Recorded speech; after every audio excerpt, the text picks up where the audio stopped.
কলকাতা ধর্মতলায় উদ্দেশ্য 1993 সালে মমতা ব্যানার্জি তখন কংগ্রেস পার্টি করতেন। সেই মুহূর্তে সিপিএমের মুখ্যমন্ত্রী যদু বসু ছিলেন।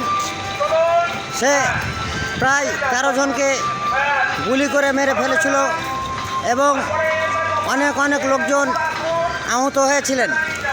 তার উদ্দেশ্যে এই স্মরণসভা আজকে প্রায় 31 বছর থেকে হয় এবং এই স্মরণসভার উদ্দেশ্য যে সামনে 2026 সালে বিধানসভা নির্বাচন আছে, সেই নির্বাচনের চিত্রটা আজকেই দেখতে পাওয়া যাবে। কারণ মানুষের রায় এখানেই বোঝা যাবে মানুষ কাকে চাইছে। এবং 22 থেকে লোকসভা সংসদ, 22 থেকে 30, সেখানে আমরা আবার মনে করছি 26 সালে যে তৃণমূল কংগ্রেস প্রায় 270-75 সিট পাবে, বিজেপি মাত্র 20-25টা সিট পাবে, আর সিপিএম কংগ্রেস এবার ভোট পায়নি এবং সামনে 26 সালেও ভোট পাবে না, এটা আমাদের বিশ্বাস।